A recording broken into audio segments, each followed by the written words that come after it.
In example 13, we have the same table that we used when we looked at some problems for the addition rule, but now we're looking at finding conditional probabilities, so finding probabilities using the multiplication rule. In part A, we want the probability that a randomly selected student is a first year given that their area of study is healthcare. When we say given that their area of study is healthcare, that means we're only interested in looking at healthcare majors. So assuming the student we're considering as a healthcare major, how likely are they to be a first-year student? We only have one possibility here, we have 288 possibilities, but one group that's a possibility.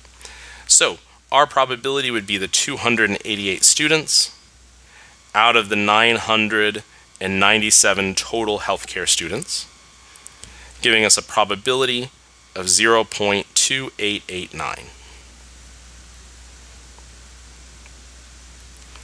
In part B, we want a randomly selected student who is studying business, given that they're a sophomore. That means we're only interested in students who are sophomores, and we want that student to be studying business. We have 236 students who are sophomores studying business, so our probability would be 236 over 838, or approximately 0.2816.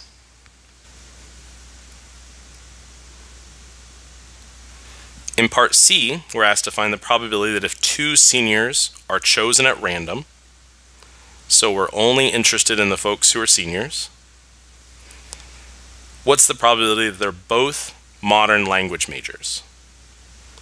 So we have 294 students in this group who are modern language majors. So for the first choice, we have 294 out of 1,028 possibilities. Then for the second choice, since we're choosing a second student, that second selection is occurring without replacement. Now we're down to 293 out of 1,027 options, for a probability of approximately 0.0816. In part D, we're asked to find the probability that if two healthcare majors are chosen at random, that one is a senior and one is a first year. That means now we're interested in our healthcare majors. We have 263 seniors and 288 first years.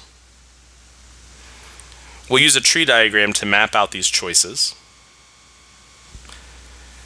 So just looking at our healthcare majors, we have the possibility that our first choice, we get a first year student,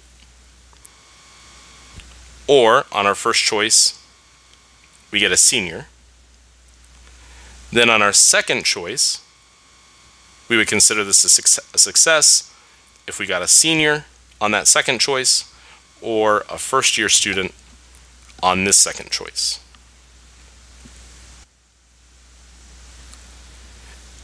There are 288 out of 997 first year students who are majoring in healthcare.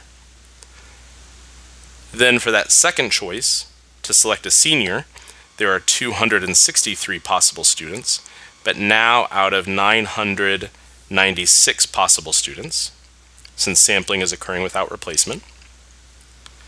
To get a senior on the first poll, there would be 263 options out of 997 students, and then there would be 288 first-year students, now out of a remaining 996 students.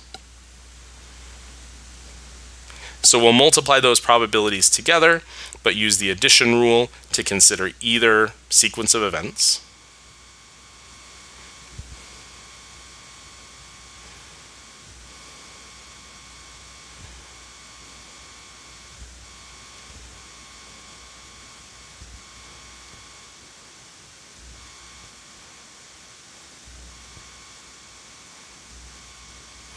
to give us a probability of approximately 0.1526.